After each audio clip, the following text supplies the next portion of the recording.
O que você faz quando precisa esperar alguma coisa? Por exemplo, quando você está na fila do banco ali para resolver alguma coisa, na espera ali, ou num consultório médico, o que você faz para esperar?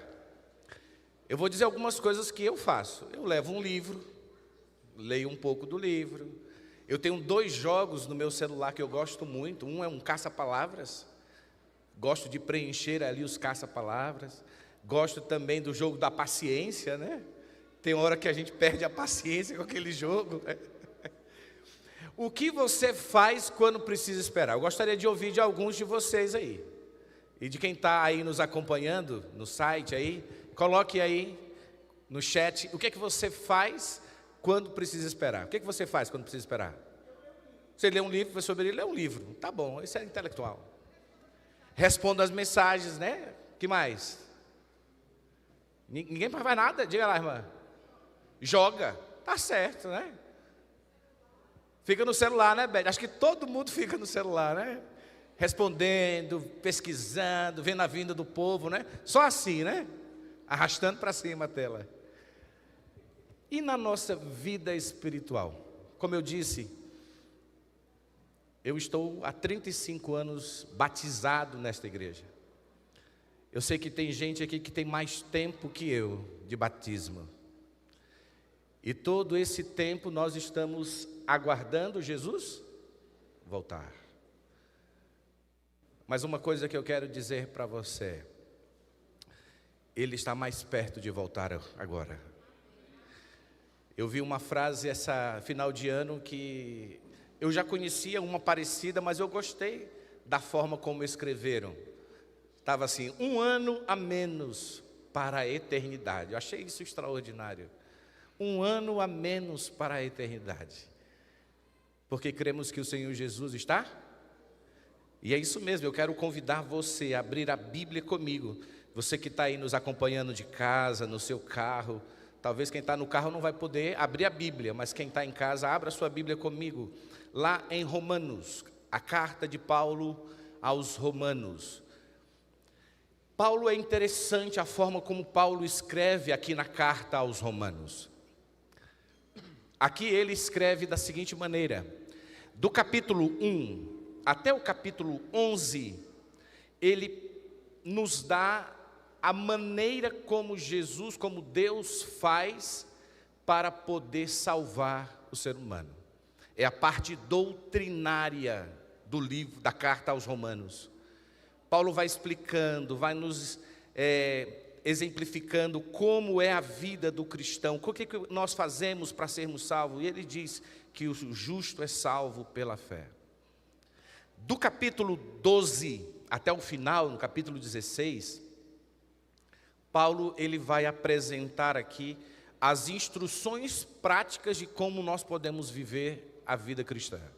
É aquilo que vimos na escola sabatina, o professor Crisólito falou lá dos atos de santidade. É isso. Como é que você vai colocar na sua vida o cristianismo? E nós encontramos aí a partir do capítulo 12. Olha um exemplo. Capítulo 12, 1 a 2, fala que o cristão ele deve se render como um sacrifício vivo ao Senhor. Do verso 3 ao verso 21, o cristão deve ser humilde. Isso no capítulo 12. E aí do capítulo 13, de 1 a 7, fala dos relacionamentos do cristão e o governo. Fala que nós temos que orar pelas autoridades constituídas. Temos que orar pela paz nas cidades. Olha como nós devemos viver. Isso aqui aborda vários aspectos da nossa vida. Mas a parte que eu quero ver com você está no capítulo 13, Romanos 13, dos versos 11 ao 14. Essa é a perícope que nós vamos analisar nesta manhã. Romanos, no capítulo 13, a partir do verso 11. Enquanto você vai localizando aí em sua Bíblia, eu quero que você continue lembrando ao longo de todo o culto que o que motiva o cristão a viver de forma diferente é o senso da breve volta de Jesus. É isso que nos faz viver de forma diferente. Agora, o que fazer para estar alerta quando Jesus voltar?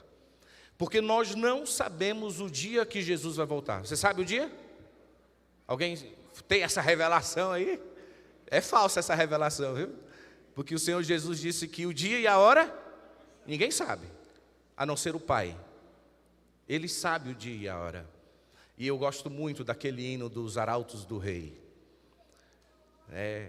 onde eles falam assim, lá o hino Chegou a Hora, onde Deus fala assim: filho, eu não aguento mais, né? Vai lá buscar os que são meus. Chegou a hora de ir lá, vai lá. Vai ser um grande dia. Vai ser um encontro extraordinário. Vai ser o encontro mais maravilhoso de toda a história do universo, que nem a morte será capaz de impedir esse encontro, porque os que estão mortos em Cristo ressuscitarão primeiro. Vai ser maravilhoso esse dia. Vai ser um dia de alegria, um dia de exultação, um dia de celebração, um dia de festa, porque o nosso Redentor, o nosso Salvador está vindo. É o que descreve Isaías no capítulo 25, verso 9. Mas também será um dia de juízo. Apocalipse capítulo 6 fala que naquele dia, a partir do verso 15, reis, grandes, governantes, homens ricos, homens pobres, escravos e livres, quando verem Jesus voltando nas nuvens dos céus, não conseguirão olhar para Cristo. Eles ficaram tão atormentados, tão angustiados por olharem a Cristo, que vão pedir aos montes e aos rochedos: caiam sobre nós, porque nós não conseguimos ver a Cristo. Essas duas cenas vão acontecer. A pergunta é: em qual das duas você quer participar? Oxalá possamos participar do que foi descrito em Isaías 25, 9.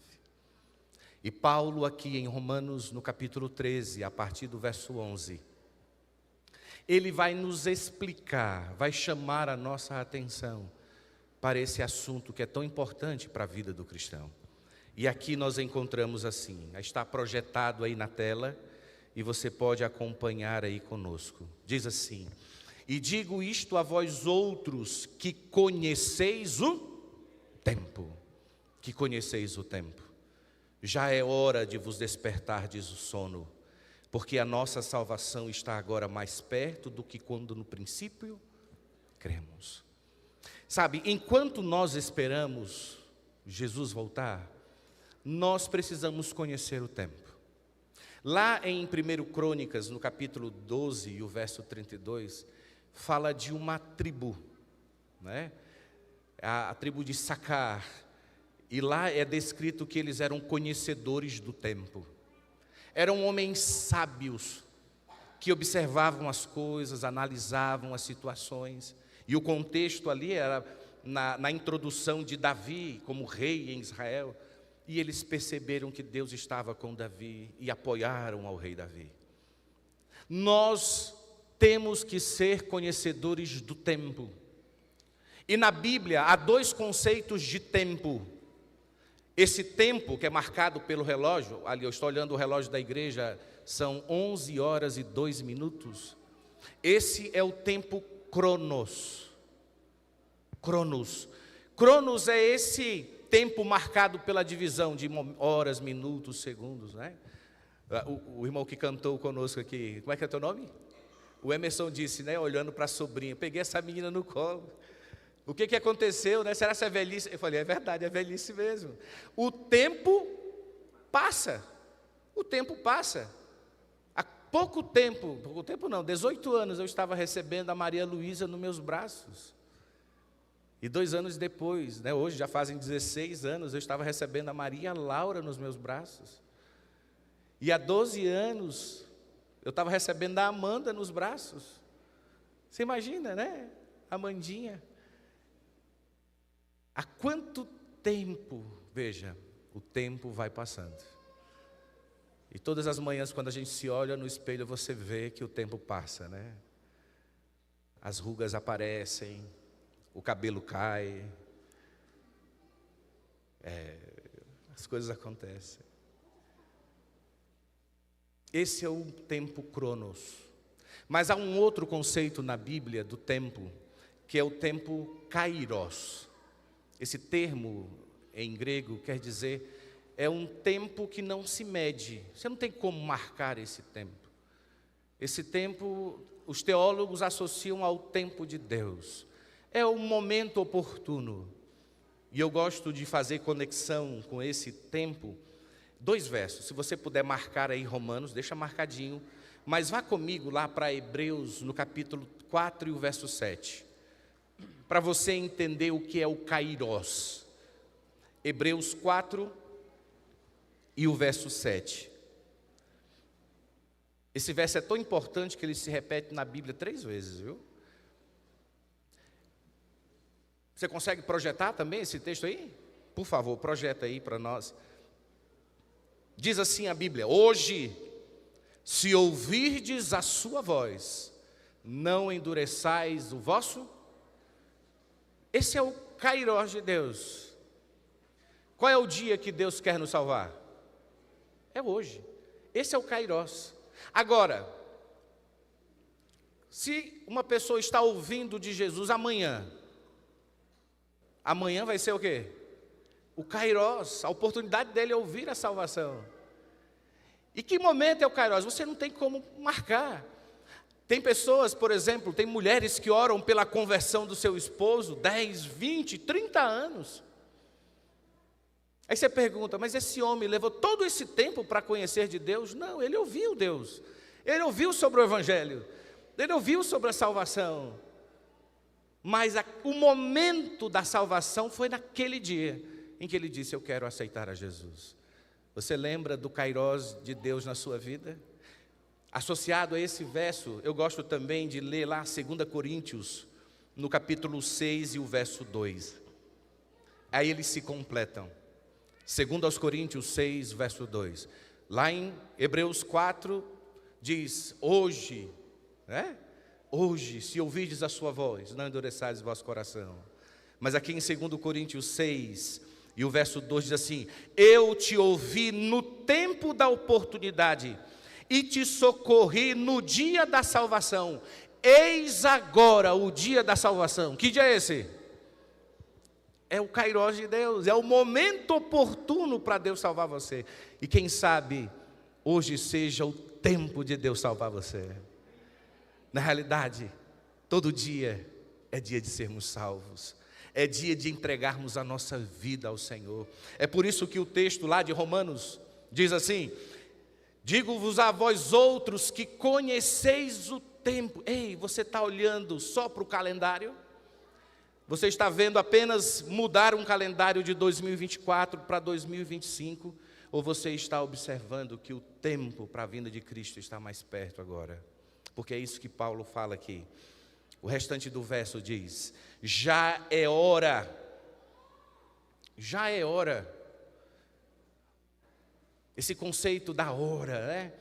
Jesus no início do seu ministério, ele dizia, ainda não é a hora. Lembram no casamento lá em Caná?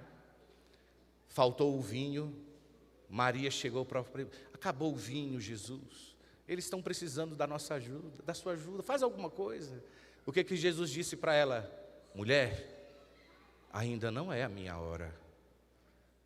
Mas a partir do momento que ele começou o seu ministério e foi se aproximando da cruz, ele mudou, né? Ele já não dizia mais, não é a hora, ele já é a hora, já chegou o momento.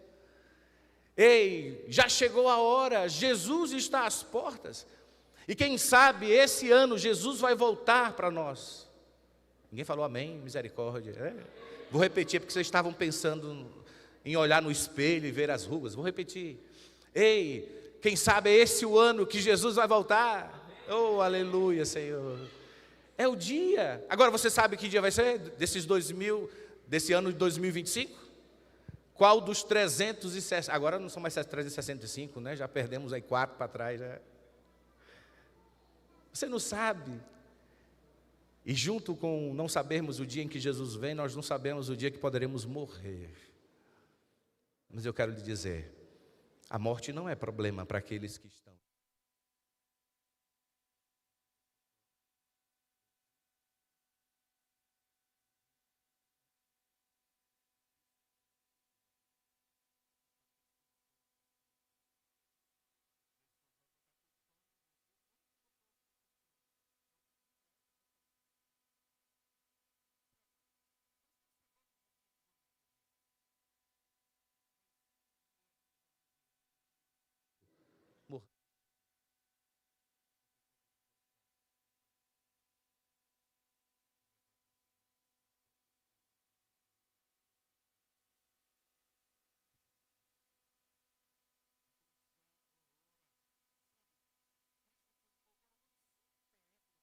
Está a importância de nós estarmos alertas, atento aos sinais que ele descreveu.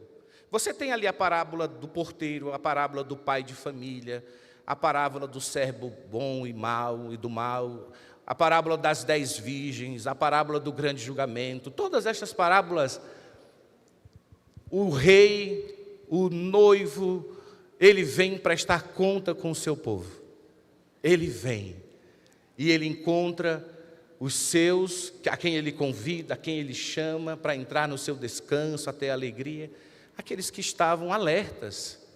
É tanto que na parábola das 10 virgens, aquelas que não estavam prontas, como é que Jesus chama elas? Louco. Não, nessa ainda é assim, querendo agradar, né? É de loucos, vocês são loucos. O noivo está chegando e nós estamos perdendo tempo. Ei! Já é hora de quê? Paulo fala, de despertardes do sono. E o sono aqui, queridos, são as trevas espirituais mesmo. É de nós perdermos o foco, como nós vimos na lição da escola sabatina. É deixarmos com que os nossos sonhos, as nossas aspirações, os nossos desejos, tirem de nós o foco da vinda de Cristo. Ontem, na hora do pôr do sol, lá na casa da Rosângela, nós estávamos conversando. E falávamos assim, para nós já adultos, maduros, a gente já sabe colocar algumas coisas em prioridades. Porque já passamos por muitas coisas, já vivemos muitas coisas. Então a gente consegue filtrar melhor as coisas. Mas para um jovem que ainda não viveu o que nós já vivemos, eles não vão saber, né, orar, pedindo que Jesus volte logo. Não, eu ainda nem estudei, não terminei faculdade, não namorei, não casei, não tive filhos. Então a experiência deles é diferente. Está errado eles orarem assim? Não. Mas para todos nós, o conselho de Deus é: ei, já é hora de vos despertardes do sono. O comentário bíblico adventista sobre esse tema fala assim: os cristãos de hoje fariam bem se lembrar que o atraso do esposo celestial não se deve a qualquer falta de preparação da parte dele. Jesus não voltou ainda, não é porque ele não está preparado. Entende? Ele poderia ter vindo há muito tempo, se seu povo estivesse pronto para recebê-lo. E se tivesse sido fiel em completar a tarefa que lhe foi designado de preparar o mundo para a sua vinda. Já pensou? Qual foi a frase que a Luane disse, Rosângela, que você ficou impactada? Vou repetir para quem está em casa. Nós estamos atrasados para a eternidade. A eternidade já era para estar iniciado para nós, né, na visão humana. Somos nós que estamos impedindo que isso seja uma realidade. Por quê? Porque estamos negligenciando o preparo e negligenciando a missão de preparar outros. E olha que coisa impressionante a forma como Deus quer nos ajudar a nos preparar para o retorno de Cristo. Por isso é importante entender que enquanto esperamos, é preciso conhecer o tempo. Vejam os sinais que estão ao nosso redor. Ou você acha que vai ser um prefeito, um governador, um presidente, um rei, uma rainha, que vai resolver os problemas da humanidade? Não vai. Nós, os adventistas do sétimo dia, que conhecemos o espírito de profecia, nós sabemos que a situação agora é ir de mal a pior. Você já sabe disso. Você não pode criar uma expectativa em cima do que já está profetizado, já está revelado. E foi revelado para o nosso benefício. Para estarmos preparados. Para já sabermos que vai haver perseguição. Por causa do compromisso de obedecer a Deus e o dia de santificação. Sabemos que vamos ser perseguidos, alguns serão presos, outros serão mortos. Sabemos disso. E sabe quem é a pessoa que está mais interessada que isso não aconteça? É Satanás. Porque ele sabe que pouco tempo lhe resta. E ele quer aproveitar esse tempo para enganar o máximo de pessoas, para confundir as pessoas, como nós vimos fazer referência mais uma vez à escola sabatina. As pessoas terem uma má compreensão de Deus. E por que nós não fazemos o contrário? Pregamos, evangelizamos, porque a Bíblia diz que o fim, o Senhor Jesus disse, o fim vem como consequência de pregar o Evangelho. E este Evangelho do reino será pregado a todas as nações. Então virá o fim. O que está faltando para nós cumprirmos a nossa missão? É nossa missão. E sabe por que Jesus nos deu essa missão? Porque se nós esperamos Jesus voltar com os braços cruzados, qual é a impressão que você tem quando está esperando alguma coisa com os braços cruzados? Ali, sem fazer nada, sem se distrair. Lembra que eu falei o que você faz quando está esperando alguma coisa? A gente mexe no celular, lê um livro para nos distrair, para nós não termos a percepção do tempo. Só que na vida espiritual não dá para nos distrairmos. É isso que o diabo tem feito hoje com a igreja cristã. Tem nos distraído. Tem feito com que a gente perca a noção da urgência. Vejam, os apóstolos esperavam Jesus para a vida deles ainda em vida. Morreram com esta esperança, Jesus vai voltar. Olha, Paulo dizia, e nós os que ficarmos vivos, nós, coitados, já descansa há tanto tempo. Percebem? Nós não podemos nos distrair, é por isso que Deus nos fala, já é hora de vos despertardes do sono, porque a nossa salvação está agora mais perto do que quando no princípio cremos. Sabe, queridos, ninguém vai esperar mais que uma vida para o retorno de Jesus. Ninguém. Vou dar o exemplo da avó Lusa. A avó Lusa é a avó da Luene. A avó Lusa, ela tem mais de 50 anos que aguarda Jesus voltar. Muito mais. Ela tem 99 anos. Agora, em julho, estamos esperando que Deus dê muita saúde a ela para comemorarmos 100 anos de vida da avó Lusa. A avó Lusa não vai descansar e vai ressuscitar de novo, ou reencarnar de novo, para aguardar Jesus voltar. Não. Aí você fala assim, mas pastor, mas 100 anos de vida, tanto sei quanto, mais de 50 anos esperando Jesus voltar, é muito tempo, é ou não é? É. Mas compara com a eternidade, não é nada, é pouco tempo. Nós vamos passar muito mais tempo ao lado de Jesus do que o tempo que estamos esperando Ele voltar. É por isso que nós temos que aproveitar o tempo.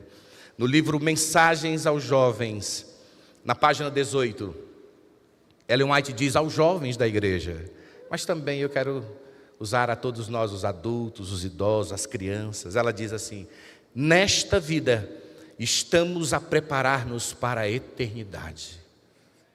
O que você tem que fazer nesses anos de vida que Deus está lhe dando? Uma coisa só, se preparar para a eternidade. E preparar para a eternidade é estar com a sua família, é tratar bem o seu esposo, a sua esposa, os seus filhos, no relacionamento, no emprego, no trabalho, na escola, na faculdade, na rua, nos negócios, em tudo, em todos os aspectos você tem que estar preparado para a eternidade. Toda oportunidade de contato com alguém, preparar essa pessoa para o céu. Se ela vai, já é a decisão dela. Mas ninguém deve ficar sem ouvir que a nossa salvação está agora mais perto do que quando no princípio cremos. Verso 12 diz assim, Romanos, capítulo 13, o verso 12. Vai alta a noite e vem chegando o dia, deixemos, pois, as obras das trevas e revistamo-nos das armas da luz. Olha a preocupação de Deus. O que são as obras das trevas? As obras das trevas correspondem a uma vida sem Deus. Uma pessoa que não tem Deus, ela está vivendo nas trevas. O Dr. Rodrigo Silva, ele sempre usa para explicar alguns conceitos na teologia, um exemplo. Ele diz assim: a física, ela mede o calor. A física não mede o frio, porque na física, o conceito de frio é a ausência do calor. Não é assim?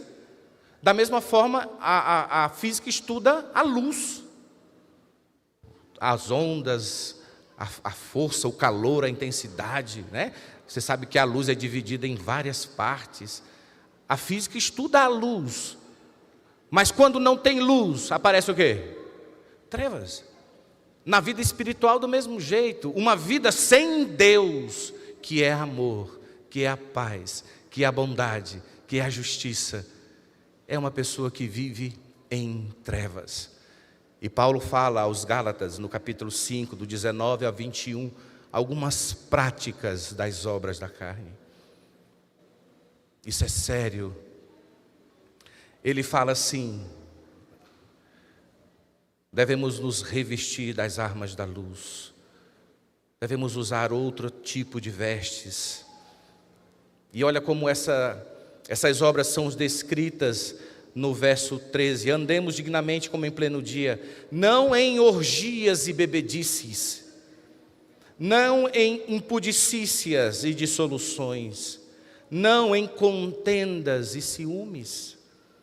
Olha, orgias são diversões, festanças, farras. Bebedice é bebedice mesmo, é o uso do álcool.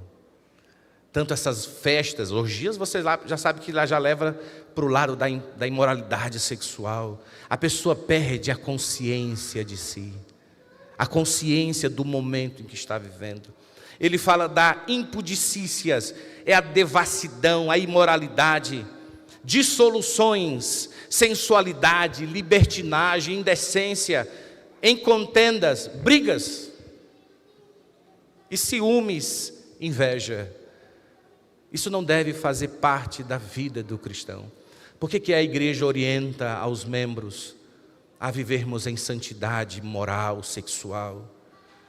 É porque quando eu cuido do corpo, que é o templo do Espírito Santo, eu estou me preparando para viver a eternidade ao lado do Senhor.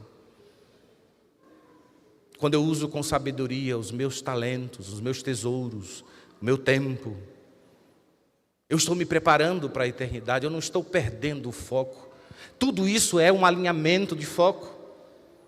E o foco é: a nossa salvação está mais perto do que quando no princípio cremos. Enquanto nós esperamos, devemos andar dignamente. Paulo fala: andemos dignamente. Dignamente é decentemente, de forma graciosa, honradamente. A nossa forma de viver, porque aqui o andar é o viver, não é necessariamente a forma como eu piso, se minha perna é torta, não é isso. É a forma como você tem vivido a vida. Sabe, às vezes as pessoas acham que pregar o evangelho é só dar estudos bíblicos. Não, é só dar estudos bíblicos. Você pode pregar o evangelho e deve pregar o evangelho, principalmente com a sua vida. Claro que pregar o evangelho, dar estudos bíblicos faz parte dessa missão. Eu andando na rua, a pessoa tem que olhar para mim e ver que eu sou um cristão. Quando a gente estava vindo de mudança, nós paramos numa cidade para dormir. Quando fomos ser apresentados no novo campo. E aí a minha família chegou, tinha um pessoal assim fora, chegamos dando boa noite, tudo bem? Fomos entrando e tal. Negociar a diária e tal, sobe. Aí o rapaz, o atendente, falou: você é pastor? Eu falei: meu Deus, por que você está perguntando? Não, porque vocês são diferentes. Quando vocês chegaram aqui, eu vi que vocês eram diferentes. Você é adventista, não é? Eu falei: sou. Aí ele falou: eu já fui adventista. Sabe, as pessoas têm que olhar para nós e ver algo de diferente no nosso jeito de falar, de lidar com as situações, no nosso momento de lazer. Isso é viver de modo digno.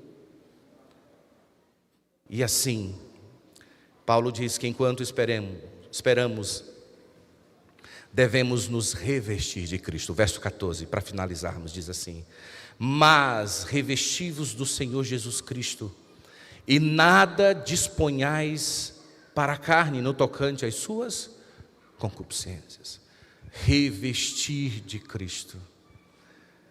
Ai, louvado seja Deus por Cristo Jesus, porque é só pela sua graça. Você sabe a diferença de graça e misericórdia? Eu anotei na minha lição esta semana, né? Graça é você receber de Deus aquilo que você não merece. Isso é graça. O que nós merecíamos? Morrer, não existir. Mas o Senhor vem com a sua graça em Cristo Jesus, e Ele enche a nossa vida, Ele completa o que é imperfeito em nós. É por isso que Ellen White fala que todas as vezes, quando Deus olha para você, quando Deus olha para mim, Ele nos olha através de Cristo Jesus. E sabe como é que Deus vê você? Perfeito, puro, santo. Mas nós não somos assim. Ele é perfeito, santo e bom. E quando eu ponho Jesus na minha vida, eu passo a ser bom, perfeito, dentro da minha esfera, dentro daquilo que eu posso ser. Daquilo que Pedro disse: Senhor, Tu sabes todas as coisas, eu não te amo como Tu está querendo que eu ame, eu só consigo amar aqui, no meu nível. Então Pedro, me ame aí no seu nível, que eu vou te trazer a um amor perfeito. Agora é preciso uma entrega, é preciso sacrificar o eu a cada dia, porque se permitirmos, se nós deixarmos à vontade a nossa natureza pecaminosa, estamos perdidos. E você sabe o que você é capaz de fazer sem Jesus, né? Eu acho engraçado a minha esposa, que ela sempre brinca assim, né? E quando ela age de uma forma impetuosa, fala: oh, esse aqui é o Pedro sem Jesus, é a Luane sem Jesus. Porque a Luane com Jesus não age assim. E é verdade. Você com Jesus vai agir de forma diferente. O que precisamos em 2025 é mais de Jesus na nossa vida. E digo isso a vós outros que conheceis o tempo. Já é hora de vos despertardes do sono, porque a nossa salvação está agora mais perto do que quando no princípio cremos. Vai alta noite e vem chegando o dia. Deixemos, pois, as obras das trevas e revistamo-nos das armas da luz. Andemos dignamente como em pleno dia, não em orgias e bebedices, não em impudicícias e dissoluções, não em contendas e ciúmes, mas revesti-vos do Senhor Jesus Cristo, e nada disponhais para a carne no tocante às suas concupiscências. Nada. Você não gostaria hoje de se entregar ao Senhor mais uma vez? Senhor, quem sabe alguém aqui está afastado de Jesus? Eu quero dizer para você que está um pouco longe do Senhor: não fique mais longe, porque você não sabe o dia que você vai morrer. Se você veio hoje aqui, eu quero te dizer, é o kairós de Deus na sua vida, é o tempo sobremodo oportuno que Deus quer salvar você. Sabe, é hora de nos colocarmos nas mãos do Senhor para sermos instrumentos para a missão, como nós vimos o hino. É hora de dizer: Senhor, me usa.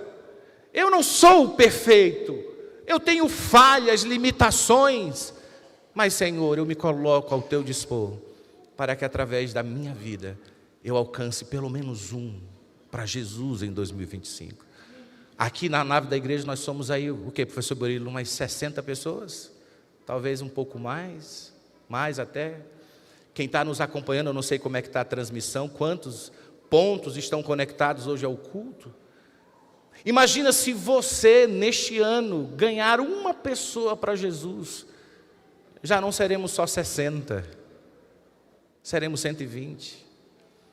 Mas é preciso entregar ao Senhor. Quantos gostariam nesta manhã de dizer: Senhor, eu quero me entregar a Ti. Eu quero voltar a estar nos Teus caminhos. Eu quero amar ao Senhor, obedecer a Tua voz. É o seu desejo? Eu quero orar com você. Feche os seus olhos. Grandioso Deus e Pai, louvado seja o Teu nome, porque Tu nos avisa da urgência do tempo em que estamos vivendo. Já é hora de nós acordarmos. Já é hora de levarmos sério a nossa vida espiritual. Já é hora de fazermos uma reforma em nossa vida. Já é hora de muitas coisas, Senhor.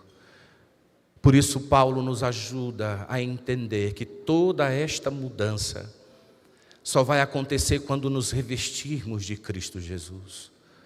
Queremos aproveitar o kairós de Deus, o tempo sobremodo oportuno, o dia da salvação, e o dia é hoje e agora.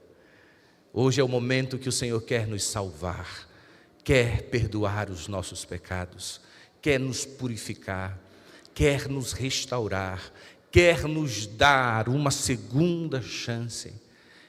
E nós louvamos o Teu nome por isso, porque Tu é um Deus que ama loucamente, é um Deus que não põe condições para o Teu amor. Que nós possamos dar ouvidos à Tua voz nesta manhã e entregar o nosso ser a Ti, é o que oramos por Jesus. Amém.